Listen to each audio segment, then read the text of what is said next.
नमस्कार मित्रों, मेरी श्याम वचन चैनल में आप सबका हार्दिक स्वागत है। आज हम सुनेंगे एक ऐसे ग्रंथ की गाथा जो महान तो है ही, पर उसके अध्याय का पठन करने से मनुष्य के सारे दुख दूर हो जाते हैं और रोज़ सुनने अथवा पढ़ने से मनुष्य के जीवन में सुख शांति रहती है। और उसका नाम है श्रीमद् भागवत गीता। आज हम गीता के पहले अध्याय का ज्ञान सुनेंगे। गीता में भगवान श्री कृष्ण ने रणभूमि में अर्जुन को जो ज्ञान दिया था वह गीता में बताया गया है। गीता में कुल 18 अध्याय है और उन सभी अपना अलग अलग महत्व है। आइए जानते हैं गीता के पहले अध्याय का महत्व क्या है। श्री गीता उपनिषदों का सार है। महाभारत युद्ध के समय रणभूमि में भगवान श्री कृष्ण ने अर्जुन को जो ज्ञान दिया था वह गीता में बताया गया है।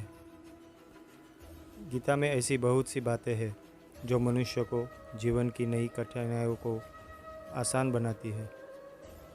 इतना ही नहीं, गीता पढ़ने पर मनुष्य को बहुत सी नई जानकारियाँ भी मिलती है। साथ ही हर अध्याय के नियमित पाठ का अपना लाभ और महत्व है। भगवान शिव ने देवी पार्वती को गीता के पहले अध्याय के पाठ का महत्व जो बताया है वही यहाँ आपके लिए प्रस्तुत है। लेकिन गीता के पहले अध्याय के महत्व को जानने से पहले जान लीजिए श्रीमद् भागवत गीता के प्रथम अध्याय की खास बातें। गीता के पहले अध्याय का नाम अर्जुन विषाद योग है। इस अध्याय में कुरुक्षेत्र के मैदान में उपस्थित बंधुओं और संबंधियों को सामने देखकर अर्जुन के मन में उठे विषाद और मन स्थिति का वर्णन किया गया है, जिसे संजय धृतराष्ट्र को बताते हैं। गीता प्रथम अध्याय का महत्व।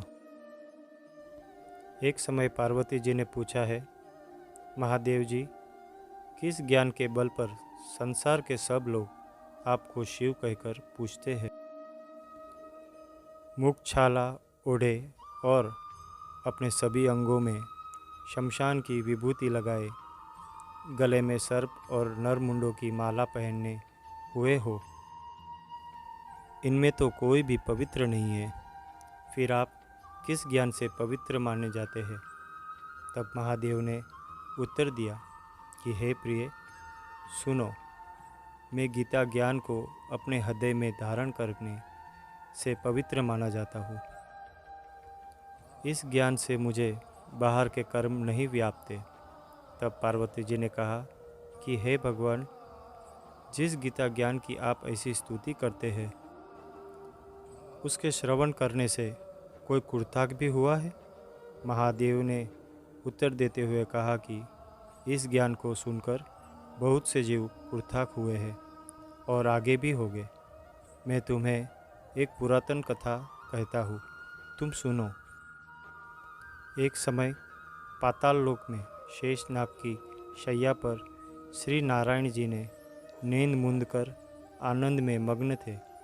उस वक्त भगवान के चरण दबाते हुए लक्ष्मी जी ने पूछा, हे प्रभु, निंद्रा और आलस्य तो उन पुरुषों का व्यापता है जो जीव तामसी होते हैं। फिर आप तो तीनों गुणों से अतीत हो, आप तो वासुदेव हो। आप जो नेत्र मूंद रहे हो, इससे मुझे बड़ा आश्चर्य है। नारायण जी ने उत्तर देते हुए कहा, हे लक्ष्मी, मुझको निंद्रा आलस्य नहीं व्यापता।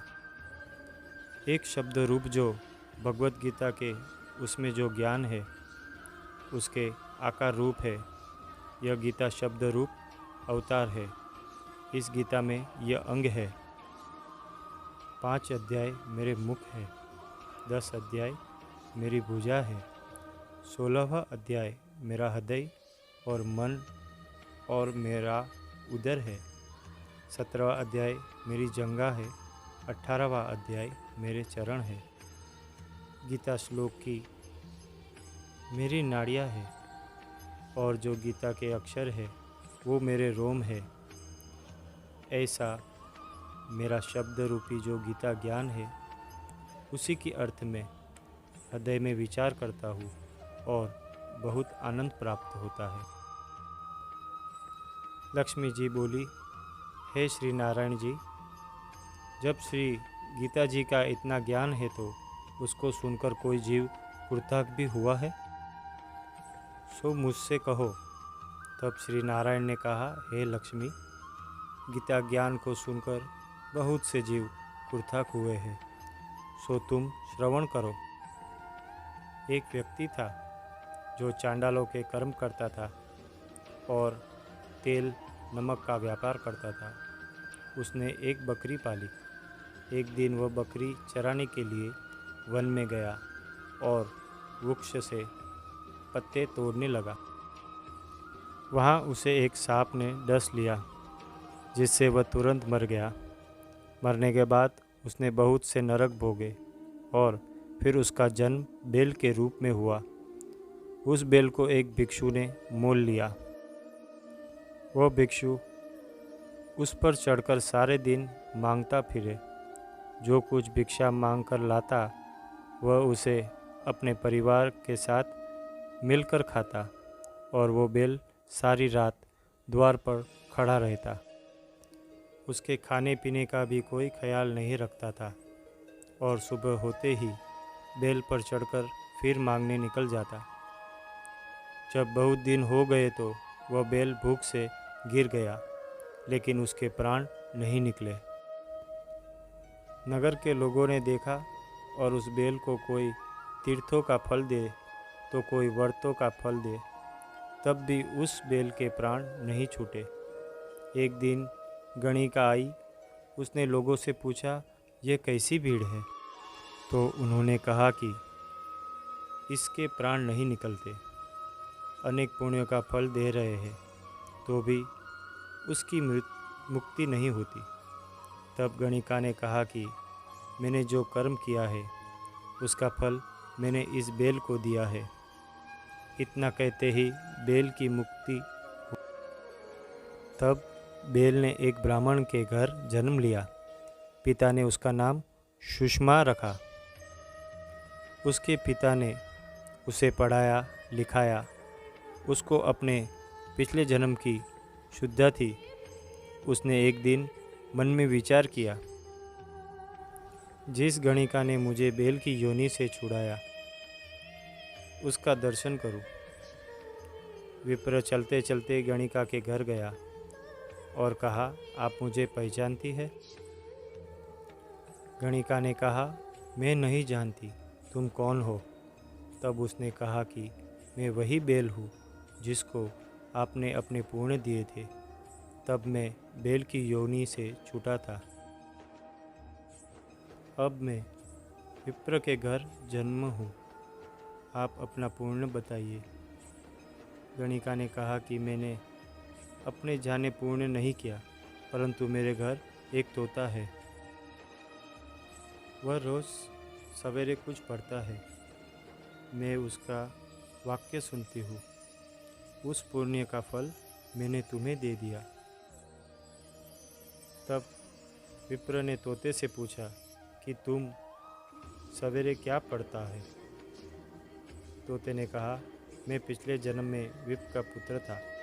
मेरे पिता ने मुझे गीता के पहले अध्याय का पाठ सुनाया करते थे। एक दिन मैंने गुरु से कहा कि मुझको आपने क्या पढ़ाया है। तब गुरुजी ने मुझे श्राप दे दिया कि तू तोता बन जा।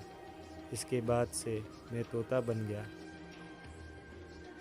एक दिन बहेलिया मुझे पकड़ ले आया और एक विप्र ने मुझे मोल ले लिया। वह विप्र भी अपने पुत्र को गीता का पाठ सिखाता था। तब मैंने भी यह पाठ सीख लिया। उसी दिन विप्र के घर में चोर घुस गए।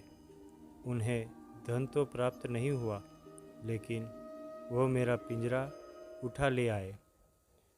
उनकी यह गणिका मित्र थी। वह मुझे उसके पास ले आए। सो मैं नित्य प्रातः गीता जी के पहले अध्याय का पाठ करता हूँ, जिससे यह गणिका सुनती है, पर इस गणिका को समझ में नहीं आता। जो मैं पढ़ता हूँ वही इस गणिका ने तेरे निमित्त दिया था। वह श्री गीता जी के पहले अध्याय का फल था। तब विप्र ने कहा कि हे तोते, तू भी विप्र है, मेरे आशीर्वाद से तेरा कल्याण हो। सो हे लक्ष्मी, विप्र के इतना कहते ही वह तोता भी मुक्ति को प्राप्त हो गया। तब गणिका ने बुरे कर्म छोड़ भले कर्म ग्रहण किए और नित्य स्नान करके श्री गीता जी के प्रथम अध्याय का पाठ करना शुरू कर दिया, जिससे उसकी भी मुक्ति हो गई। ओम नमो भगवत गीता प्रथम अध्याय संपूर्णम।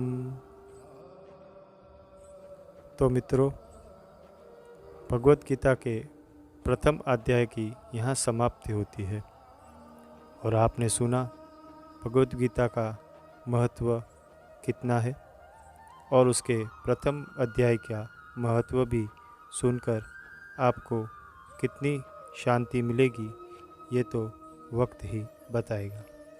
तो मित्रों, आपको ये कथा कहानी कैसी लगी ये कमेंट देकर बताइए और मेरे श्याम वचन चैनल को सब्सक्राइब कीजिए और बेल आइकन प्रेस कीजिए और कमेंट में ओम नमो भगवते वासुदेवाय ज़रूर लिखना। नमस्कार।